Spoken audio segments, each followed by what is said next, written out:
Bangamba gwazanya deal za opposition. Siraje yangamba. Nti watwale wasale. Bakole kwa yangamba gwebuza lu. Yes. Bakole endagano mu kampani. Elias Lukwago nkubulidde. Kitu kituufu naye. Ndi wano sirimbangako. Mu 2016. Nga Besigye ne Lukwago bakoze ekibiina bakiyita silent. Bakita batya? Citizens Reform Now. Tetugenda kukkiriza kalulu kano kubaawo. Ate Besigye akaluko yali agaana okubaawo ate n'akensimbako. Bwe kaamukuba n'agamba tetugenda kukkiriza Museveni kulayira. Nga bakoze ebibinja, Besigye yali akoze Power 10. Wagiwulirako? Buli polling station eriko bakanyama 10. Power 10. Power 10. Kyekyo kyali kitegeeza. Kyali kitegeeza. Nga waliwo ba Solida abo baali bamugenzi Katolo Bwama. Nga waliwo Youth Brigade. Yali yani eyo. Nga bava mu UID. Nga waliwo yaba jeno bijirwa. Jeno bijirwa liko mu Youth Brigade. Yes, sure. Kakati bwe bagamba 2016 kaluka wedde tetugenda kukkiriza kulayira kwa Museveni. Jukira mu 2014 Besigye yali asindise group eyalimu ono mwami Mugumya e Congo bagende batendekebwa Pakistan how to cause a right, a successful right, a civil disobedience mu nsi nga kibategese. Government neteeka amaje ku buli kifo ekiyingira Kampala. Ku rawundi ebusega waliwo omuzinga n'abasidi detach number. Buli awali rawundi ey'Kibuye, ey'Nakawa, ey'Emulago, ey'awano ku bbiri. Ontegeera? President n'awandika instrument n'agiwa General Sale n'amugamba I want you to pacify Kampala. Nze ngenze lwakitula. Kakati General Sale n'agamba naye tukozesa amagye ku bano.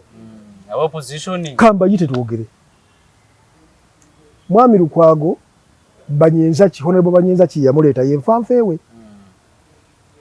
Natuukawo nali ne General Sale nga tukola ku mulimu ogwo. Watwala ani? Nze nagenda ne omwami Charles Musoke Serunjoji. N'omwami Ronald Nsubuga bali mwezo. Ne mwami Ali Nganda Mulyanyama n'abalala. Abalala nabasangayo. Bano baali baganye tetujja kgenda wa Sale. Ne mbagamba ku lwa Uganda. Mwami Charles Musoke twasomesanga ffenna mu muchaka courses. Yasomesaako. Ne mbagamba bannange Uganda tegenda kukoma ku luno mulonze kalulu tugende. Ne mbawaliriza ne mbakkiriza ntugenda.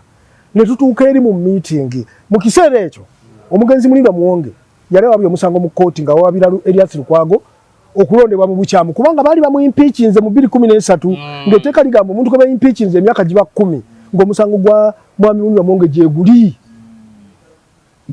Lukwago ne bamuleeta. Banyenzaki yamuleeta.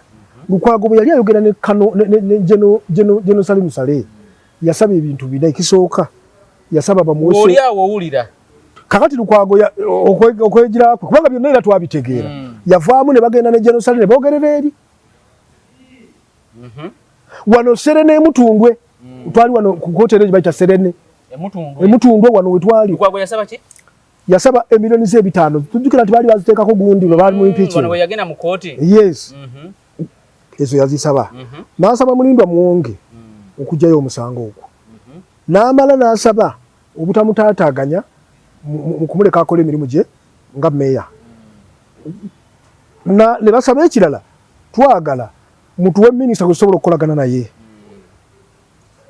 Era bwe twali tuteesa jjukira mu kiseera ekyo Honorable Frank Tumwebaze yali minisita. Watwala Kampala. Wa Kampala? Ye yali wa presidency nga yatwala Kampala. Okay.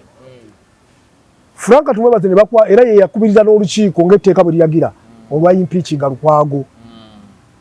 Frank Tumwebaze nga bamukaaba. Kajiji naye okusooka wali wawaddeyo Mululi Mukasa. General Sale kyava bagamba kakati mwagalani okubeera minisita wammwe. Abantu abo ne bagamba tuwe Banyenzaki kubanga wali balaba Banyenzaki mukwano gwa Lukwago. Tuwe Banyenzaki. General Sale bagamba Banyenzaki si mwangu.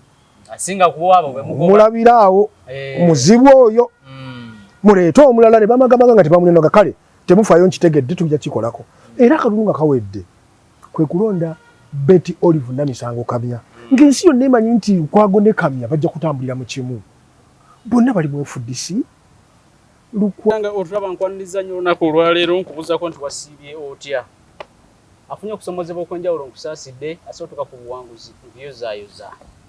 Zematia Sekanja tuli ku MS Media Uganda ina Mwami Lutu Mukasa Sebo tukwanaliza buza abantu. Neyanza nyo neyanza egokwera kwa MS Uganda ate nga ndine mukulu Matias Sekanja kojja wange mbalamusiza nnyo kumwe n'abalaba MS Uganda mbakulisa olunaku lwa Christmas olwomwayiseemu ate mbagaliza n'okuvunuka luno olusooka omwaka mbagaliza n'omwaka omujja gubeere mulungi nnyo gye tuli gubeere nga gusitula enkyukakyuka yaffe mu ndowooza tuwabeewo okugenda mu maaso sebo neyanziza neyanzeege toyanziza nnyo yatandika ku bigambo bya Betty Nambooze bakireke paka wa Mukono municipality agamba nti ndowooza mu Buganda be balina ekisa ekingi osanga owa Western owe Busoga nga ze ne yesimba wano naye tosobola genda Busoga tosobola genda Mwankole n'osangayo Omuganda nga agenze ne yesimba eri ebigambo ebyo bitegeeza ki mu by'obufuzi kisooka mukyala Nambooze mukwano gwange oba muyinza n'omuyita mwannyinaze naye kati we twogerera awiddeko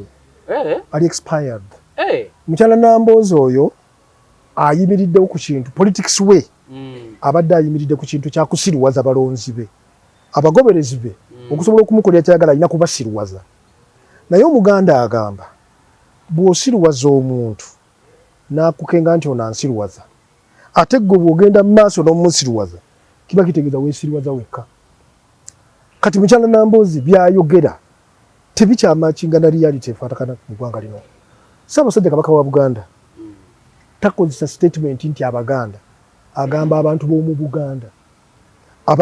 Buganda ayogera ku Buganda naye ng'amanyi eggwanga ly'Abaganda kikutegeeza nti arecognizinga n'okurespectinga abantu bonna abali mu Buganda irrespective of their ethnicity mu lukiiko lwa Buganda tubadde Ssaabasajja yalulonda tubadde ne Bassemajjege tubadde Kaggo Tefiro Malookweza tubadde Nkumenyere Kindekeki tubadde n'abakulira amasaza mu Buganda tubadde ne mu lukiiko tubadde ne baminisita waliwo Muhammad Omuyindi yabadde minisita wa finance Mengo kakati ono Mandela Omusomaali naye yabadde Mengo minisita w'ebyensimbi kakati Nambooze ekigambo kino yabadde akyogerera ani era kituufu nti ayina abajjega mu constituency ye mu constituency ye temuli batali Baganda bamulonda bo bamulonda bulonzi nga bo tebalina lukusa kwesimbawo atubuulire ekimulemesezza okuleeta ekiteeso kyonna ekiyamba Buganda mu parliament mu myaka gino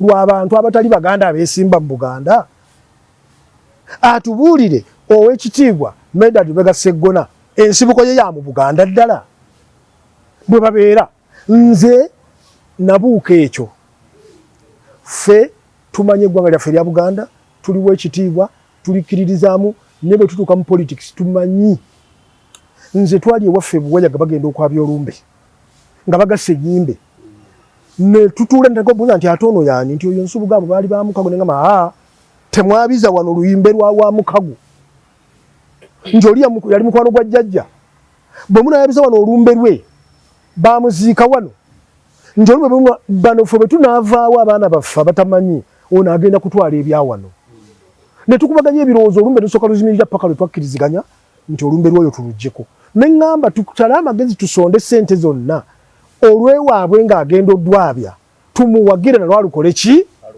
ne tulumuggisaako olumbe waffe ekyo kya nnono naye kakati mu by'obukulembeze ojegera ki ekintu ekifaanana bwe kityo kwogera ebintu ebitaliimu makulu Nambooze kyeyayogedde temuli makulu naye yalowoozeza nti wakyaliwo abajega abayinza okukkiriza ekyo wakyaliwo abantu ab'okusiriwaza abayinza okulowooza nti atwagala nnyo ebbanga lino lyonna amaze mu parliament myaka kigenda 20 yali aleseko biiru yonna nga specific aleze ku lwa Buganda yali agireese ebinyiga Buganda tebiriiwo webiri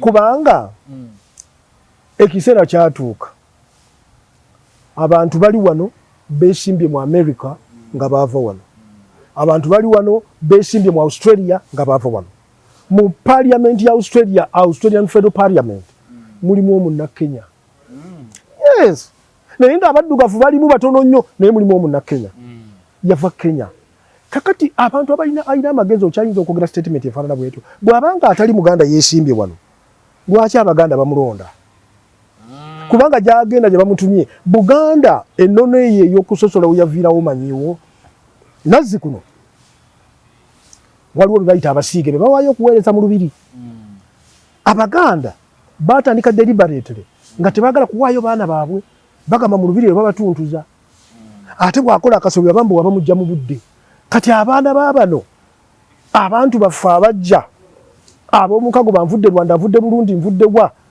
be batandika okuwaayo abaana baabwe abaana abo ne bafuna omukisa ne bayingira olubiri ne bafuuka abalagira kati bakungu n'emmengo gye bali ekyokubiri Ssekabaka Muteesa owookubiri bwe yali nga abota amugobye nga bamunoonya omutta okimanyi nti abakiga be bamusomesa okuva Sembabule Lutunku okumusomesa okugenda e Burundi gye yalinnyira ennyonyi tebaali bakiga abamukweka kati oyogera ki eri abantu mukyala Nambooza nedda mujega omuntu omu ayinza okuga nti akwagaliza naye nga mujega okiwulire taata emyaka 2 mu parliament emyaka 2 mu parliament aba senior member of parliament buyandibadde alowooza okwogerera ebintu by'abasiniya mwannyinaze ku luno olimba oyimiriddewo kukulimba olunaku olumu yagamba nti bankugira omugongo bagukutula ne banteekamu ekyuma owulidde n'agenda ku kitanda ekiddu n'aga nti nfa lwe baali bamusibye wali ng'ayogedde ebyaswaka bakukwabiriga ne bamujja ku kitanda ekiruddu ng'ali ku stretcher ne bamutwala ku kisaawe entebe ng'ali ku wheelchair ng'aga nti bamuteeka ekyuma muki bwe yatuuka ku kisaawe ky'ennyonyi ey'Indiano that yamanya yavaamu adduka nga ayimba ekimbeewo kyange sitwala muteni this is the fact of life nze sirimba mwami Ssekanjako sirimbangako omugongo gwakutuka bamuteekamu bwe namugamba nti naye tuyambe omugongo si kifo kya nsonyi otulage ebibundu bwe bayisa ekyuma nga bakikuteekamu yagamba naawe olimba amaaso galaba ndowooza bwengamba tyatwemanyi nnyo ne Nambooze mukwano gwange bano bonna benjogera nabo yenze naayogera kwani buli muntu mukwano gwange nolwekyo bangamba gwazanya ddiru za opposition siraje yangamba batwale wasale bakole kwa yangamba gwebuza lutu yes bakole endagaano mu kampani Elias Lukwago nkubuulidde ekintu kituufu naye ndi wano sirimbangako mu 2016 nga Besigye ne Lukwago bakoze ekibiina bakiyita silent Citizens Reform Now tetugenda kukkiriza kalulu kano kubaawo ate Besigye akaluko yali agaana okubaawo ate n'akensimbako bwe kaamukuba n'agamba tetugenda kukkiriza Museveni kulayira nga bakoze ebibinja Besigye yali akoze power 10 wagiwulirako buli polling station eriko bakanyama 10 power 10 kyekyo kyali kitegeeza nga waliwo basolida abo baali bamugenzi Katolubwama nga waliwo youth brigade yali yani eyo nga bava mu UID nga waliwo yabajeno bijirwa eriko mu youth brigade yes sure kakati bwe bagamba 2016 kalukawedde tetugenda kukkiriza kulayira kwa Museveni jukira mu 2014 Besigye yali asindise group eyalimu ono omwami Mugumya e Congo bagende batendekebwa Pakistan how to cause a right, a successful right, a civil disobedience mu nsi nga kibategese government neteeka amagye ku buli kifo ekiyingira Kampala ku rawundi ebusega waliwo omuzinga n'abasidi detach number buli awali rawundi ey'ekibuye ey'ennakawa ey'emulago eyawano ku bbiri ontegeera president n'awandika instrument n'agiwa General Sale n'amugamba I want you to pacify Kampala nze ngenze lwakitula kakati General Sale n'agamba naye tukozesa amagye ku bano kamba yite twogere mwami Lukwago Banyenzaki honorable Banyenzaki yamuleeta yenfanfeewe natuukawo nali ne General Sale nga tukola ku mulimu ogwo watwala ani nze nagenda ne omwami Charles Musoke Serunjoji n'omwami Ronald Nsubuga bali mwezo ne mwami Ali Nganda Mulyanyama n'abalala abalala nabasangayo bano baali baganye tetujja kgenda wa Sale ne mbagamba ku lwa Uganda mwami Charles Musoke twasomesanga ffenna mu mukyaka courses yasomesaako ne mbagamba bannange Uganda tegenda kukoma ku luno mulonze kalulu tugende ne mbawaliriza ne mbakkiriza ntugenda ne tutuuka eri mu meeting mu kiseera ekyo omugenzi Mulindwa Muwonge yali wabyo omusango mu kooti nga wabira Elias Lukwago okulondebwa mu bukyamu kubanga baali bamu impeachinze mu 2013 ng'etteeka ligamba omuntu kwe impeachinze emyaka giba 10 ng'omusango gwa mwami Mulindwa Muwonge gye guli Lukwago ne bamuleeta Banyenzaki yamuleeta Lukwago bwe yali ayogera ne Kano ne Jeno Salim Saleh yasaba ebintu bina ekisooka yasaba bamuwese oli awo owulira kakati Lukwago okwejira kubanga byonna era twabitegeera yavaamu ne bagenda ne Jeno Salim ne boogerera eri wano Serene Mutundwe twali wano ku hoteli baita Serene Mutundwe wano wetwali Lukwago yasaba ki yasaba emilioni ze5 tujukira ati bali baziteekako gundi bwe bali mu impeachment wano yagenda mu kooti yes ezo yazisaba n'asaba Mulindwa Muwonge okujjayo omusango ogwo n'amala n'asaba obutamutaataaganya mu kumuleka akola emirimu gye nga meeya ne basaba ekirala twagala mutuwe minisita gwetusobola okukolagana naye era bwe twali tuteesa jjukira mu kiseera ekyo Honorable Frank Tumwebaze yali minisita watwala Kampala ye yali wa presidency nga yatwala Kampala Frank Tumwebaze ne bakwa era ye yakubiriza n'olukiiko ng'etteeka bwe liragira olwa impeaching Lukwago Frank Tumwebaze nga bamukaaba kajiji naye okusooka wali wawaddeyo Mululi Mukasa Jeno Saleh kyavaga nti kakati mwagalaani okubeera minisita wammwe abantu abo ne bagamba tuwe Banyenzaki kwa wali balaba Banyenzaki mukwano gwa Lukwago yamwe tuwe Banyenzaki Jeno Saleh baga nti Banyenzaki si mwangu asinga kuwabo bwe mugoba mulabiraawo muzibu oyo muleeta omulala ne bamagamaga nga tebamunenoga kale temufaayo nkitegedde tujja kikolako era akalulu nga kawedde kwe kulonda Betty Olive Namisango Kamya ng'ensi yonna emanyi nti Lukwago ne Kamya bajja kutambulira mu kimu bonna bali mu FDC Lukwago yego bamuwadde amulwanyisa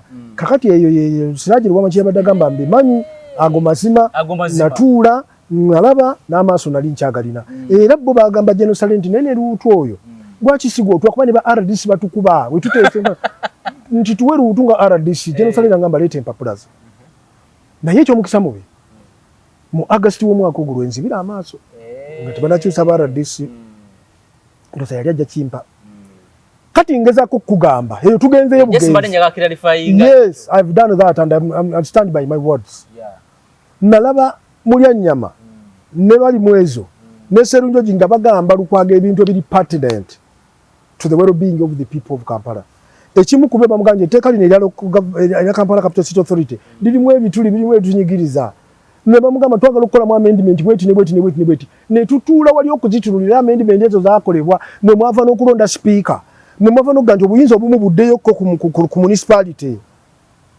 byonna Lukwago bimulemi okutuukiriza naye ye Katonda yamutuma kulwana era oyinza okulaba nga mwami Lukwago tumuneenya naye nga waliwo ekikyamu ekimuli ku mutwe nga kimugamba lwana nga ne bw'omuwa president atayinza okulwana ne yeewamba president wa Korea omusango gwe bamuvunaana gwakugezaako kuwamba gavumenti ye president kati ne Lukwago bayinza okumuvunaana okwo nga yazze eyo tuve tudde ku mukyala Nambooze mukyala Nambooze ayagala kuŋŋamba nti mu constituency ye temuli batali baganda bamulonda ekyo kyakubiri mukyala Nambooze ayagala kuŋŋamba nti ekibiina kya Nuupu tannakitegeera nti kyagala kuleeta Mufumbiro Kawempe tannakitegeera nti Lubongo yabamuleeta ku bwa meeya nti Nnyeko ye mubaka wa Parliament nti Nnyeko ye mubaka wa Parliament Makindye obwongo bwe tebuli muwadde yakamunyeenya katono okumulaga nti ebyo si principle ya kibiina kye she is suffering from nothing to say kitegeeza kati ye takiraba nti alwana kubanga olwalero bakuleetera akapapula akapya bwe kati nga kaamini ne bwe kaba kamasamasa tekakyakola kavaako era bwe tukulanga olwana okukwata bbando ya ssente za Amini you get surprised kati oyo omukyala ekyo kyali mwannyinaze mwagaliza okuwummula obulungi politics naye n'abajega bwe banaaba nga be basinga obungi ne bamuzzaayo mwagaliza okugenda mu maaso ng'akola byabadde akola we are not affected much with her naye society etegeera ki tudda mabega kyenkana ki ku mulembe gwa Edward Muteesa owokubiri mu lukiiko lw'Emmengo mwalimu omuyindi Alidina Namubiru Visiram yali mukiise ye yasinga n'okuba w'amaanyi Daudi Okyenge yaliwo nga mukiise yeesimba mu Buganda Daudi Okyenge yeesimba ne Ben Kiwanuka ne yeesimba ne Ignatius Kangave Musaazi Obuganda nga Mmengo ye bukulembedde ne bulonda Daudi Okyenge. What is she talking about? Shugamba bino tabimanyi oba Justin. Gambie. simanyi bwe negendereza nnyo kojja okwogeryawo nebigambo ebiraka nga bivoola abalala. Tugenze Masaka. Yes. President wenu Kyagulanyi yafiirwa jjajjaawe. Bagende Masaka okuziika mu constituency ya Honorable Veronica Nannyondo. Yes, Bukomansimbi. Veronica nga waabwe. Bakuba ine message yakola emabegako mu kusensalinga abaka ba parliament bakamishona abali ya sente ogijjukira. N'agamba nti bansayiningisiza ku list general sina sayininga ko bampu bizza. Bitambu. So badde nkugamba nti ndibabere Masaka eyo. Mulumbe. Yes sir. Naye leader opposition n'akuba omubaka wa parliament. Ku nsonga y'okusayininga era nga bali ku milioni 5. Ne conversation yali awo ku Lumbe. Yali yetolerawo kyali kyampisa leader opposition okwambalira omubaka we ate wa kibiina kye mu constituency nga n'omubaka yawo. Ensobi gye tukola kwogera ku bantu abo nga tubayita ba leaders. Okwogera ku abo nga tubayita ba leaders y'ensobi ffenna bannayuganda gye tukola. Oyo omwami ogamba Ssekinyonyi. Ssenyonyi. Nga bamaze omuntu yenna aga nti Mpuuga yabba bilioni 5 ateekwa okuba nga musiru beyond repair. A fool beyond repair. Bababuulidde emirundi n'emirundi. Ate bw'aba omubaka wa parliament edda baatuvumanga baga nti gwe mubasiru oli kopolo. Wakiwulirako? Enfumo eyo nti gwe mubasiru oli kopolo. Kakati oyo ate bw'aba omubaka wa parliament nga naye ali mu bagamba nti Mpuuga yabba 5 ate mubasiru aba kopolo. Kati Ssenyonyi yennyini ng'ensirense bajjukiza parliament bwekola bweteekateeka byeyagala eba proposal ya byansimbi bagitwalira government de facto minister of finance ye president n'ayita mu mbalirira ne bataddeko nakkiriza ssente nezigenda ssente nezisaasaanyizibwa Mpuuga n'abanga y'omu ku bafunye ssente ezo oyinza otogwa okuba ow'ekibiina kye nga kyekyo kyokka ky'olina okwogerako buli w'ogenda kibaleetedde ebizibu naye era omusiru akyagenda gye ewali ebizibu bye. Engabi ega nti ewomerwa nnyo omuddo oguli awali empologoma naye nga teyeebuuza nti nze ndi omuddo guno y'empologoma eryaki egenda kulyaki nga nze mmaze. Obujega bw'abantu abo be muyita abakulembeze kye kivumo mmwe bennyini bannayuganda kimuliko. Kakati mwami Mpuuga mwami Ssenyonyi lwaki muyita omujega namba lujega? Wano juzi recently parliament ya Uganda yabadde esiibula omusajja omuzira gwe bayita John Muwanga abadde auditor general nga bamwebaza omulimu ogw'ettendo gwakoze nga n'ensi neeraliikirivu ntuyinza obutamufuna mangu amulinga ye. Omubaka wa Budadiri West Honorable Nathan Nandra Mafaavi era nga ye secretary general wa FDC n'aleeta ekiteeso nti nga tumaze omuwa package eyo na yonna tumuwe akasiimo ka bilioni 1. Package erimu ennyumba amatiriboni empya. Kuliko emmotoka buli myaka 5 afune ng'emmotoka zino ziriva okwaya eri ku level wa speaker. John Muwanga buli myaka 5 bamukyusize ng'emmotoka eyo. Ne mukazi we ajja kufuna nga allowance okukuba essimu okubira baba batali naye. Ontegedde ne bagamba afune abakozi abamulabirira waka bonna abamumezawo abeerewo ne secretariat ne office. Government esigalenge bikola ki? Bwe bamala ne bagamba nti bamuwe akasiimo ka bilioni eki. Ompulira bulungi? Mwami Ssenyonyi ng'amaze okutunula ati alalisensi nga oba yakubirako ne ku mukama we abaka akazindalo yasembayo okuteesa. Naga nti olw'okuba nga tumuwadde ebiri byonna akasiimo tukajja ku bilioni zifuuke milioni 5 kiri ku Hansard 5 bye baba mwami John Muwanga oba akitegeera nti parliament ekola ekyo olwo obulumba tutu bumuvaawo obutalowooza nti ekyo kyekimu kye baakola ku mmemba w'ekibiina kye Mpuuga. How stupid! What shall I say? Mu nsonyiwe abatulaba mmwe mutuleetera ekizibu kino twogera ebigambo bye twalyogedde kuba twakuzibwa sandyagadde kuyita mukulembeze nti ali stupid naye muyite ki? Mwami Ssekajjako nawe nyamba muyite ki? Yennyini kiri ku Hansard ye yasalawo mwami Muwanga afune milioni 1. Akasiimo ke kamu ka milioni 5 ke baawa mwami Mpuuga naye ayogera ekya Mpuuga okuva omwaka guli paka 2027. Kiri gye muli abalonzi, kiri gye muli obuyinza bumwe, the onus is on you. abayudaaya bwe baali bakomerera Yesu, Piraato yabagamba nti omusajja ono nga talina musango. Ne bamugamba nti mukulu, gwe mukomerere, ekibi ekinaava mu kumukomerera kidde ku ffe n'abaana baffe.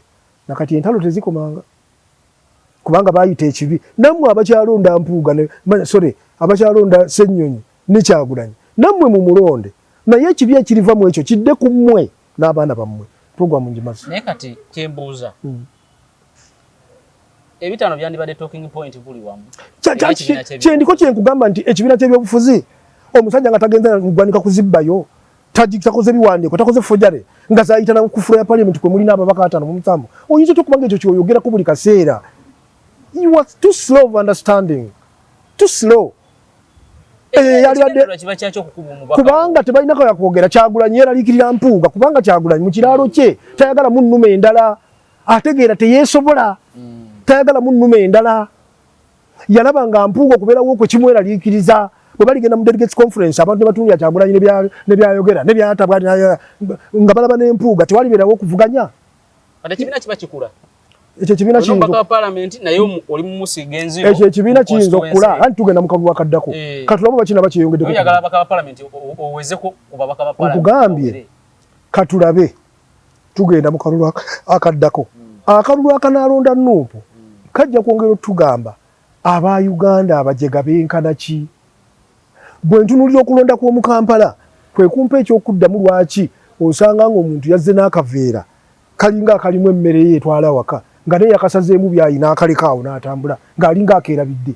Obanga omuntu oyo asula mu capital city olabira ku biki bye balonda, wootegeera nti muno mukyalimu obululu Nuupu bw'eneefuna bujja kutubuulira abantu abalowooza batyo benkana ki. Kati ebitaano bikosezza bitya NUP ng'ekibiina ky'ebyobufuzi? Kubanga Nuupu, the question was not whether it will fall but when. Yo ne bwe yali etandise okutambula yasooka kukosa Kibalama yennyini. Kibalama yennyini ali wali, Kagombe ali wali, Tugume bali wali. Oyo akosezza abo ani gw'atayinza kukosa? Omwana alumba kitaawe n'amutemako ekigere nga muga nti mpa ettaka oluddewo okufa. Oyo omwana akoze ekyo kiki atayinza kukola ku mulala? It's a bunch of confused people. Nuupu tesobola kuyimirirawo, tekisoboka ku bintu byekola.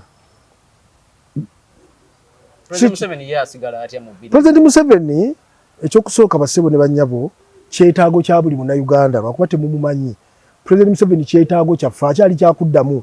President Museveni alina omulimu gwe yajja okukola, tumukkiriza agumalirize bulungi, temumweraliikirira tajja kuva wano. Naye kati mwetegeke, abanaamuddira mu bigere mwetegeke, abo mubalabye. Kakati oyo baalemera ku munne mbuulya bw'alijja mu bukulembeze n'asanga gwe batakkiriziganya.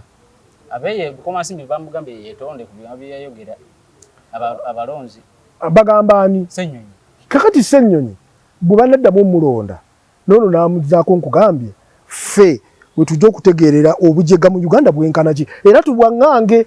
We have to go back okuddamu okukola emisomo gya mucaka tuteekwa buteekwa bwe tubanga Uganda. Yes, akalulu kano nga kawedde tujja kugamba President wa Uganda trillion 72 okuziteeka mu budget, funako trillion ezi ziddeyo zimobilizinge abantu babeere nga bategeere. Yes, omuntu ng'akoze mucaka tayinza kuwuliriza Nambooze ng'ayogera byayogedde.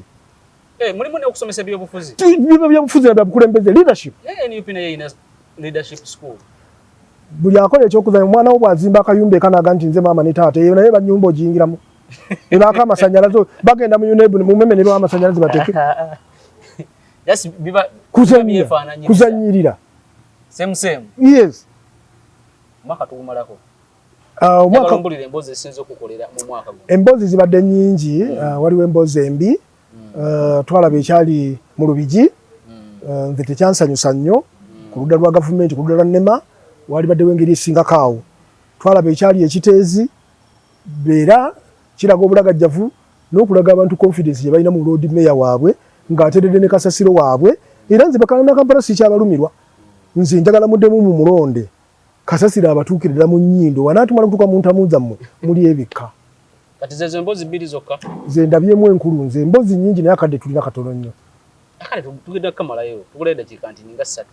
Kakati ekisinga okuba ekinene ekisinga n'okuba ekirala mu mwaka guno twafuna amawulire amalungi twasooka ne tweraliikirira nnyo nga Ssaabasajja Kabaka tulabye ekifaananyi mwali n'abeereeyo nga tetumanyi kigenda mu maaso naye bwe taddamu omulaba ng'ali mu mbeera nnungi eryo yaligulira eddungi gye tuli era tusaba Mukama Katonda wadde nga emyaka gyeyongera amuvujjirire kuba ye Katonda ye byonna amuwa obulamu obulungi ekyo kyatusamira nnyo twongera okulaba ebigenda mu maaso wano na wali naye tusaba Katonda ku mulundi guno Mukama vaayo ogende ku mitwe gy'abantu abantu abamu tebakyamanyi kiddako babuyana Musa bwe yali ajja Abayisirayiri e Misiri mu kubonaabona kyamitwalira emyaka 4 nga batambula kilomita 600 distance eringa kuva wano ogenda Kabaale n'okudda emyaka 40 kikutegeeza confusion eyo Mukama tuyambe ogije mu Bannayuganda bategere nti bano Bassekinyonyi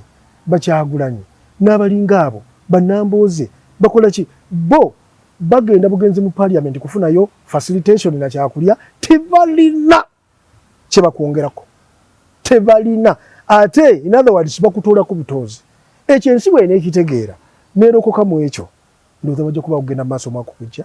Then internationally story kyebadde yamanyi international stories fulabye okwalubukaluko mu America olutalo lw'omu Ukraine olwo ngenda kukosebwa nnyo nze kubanga okujja kwa Trump kuyinza okuleka nga Russia ewangudde.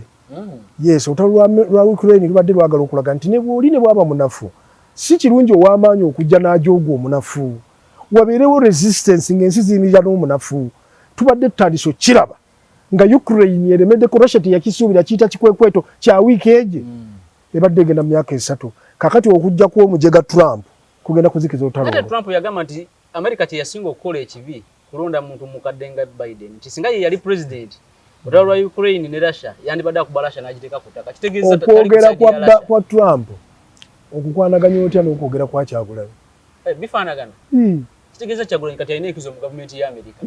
Trump tembo tebamwagala musirimu naabo tebamwagala Kyagulanyi ekira Trump kyokulondebwako kyekwalaga nti abantu tebakyafaayo ne baba criminal.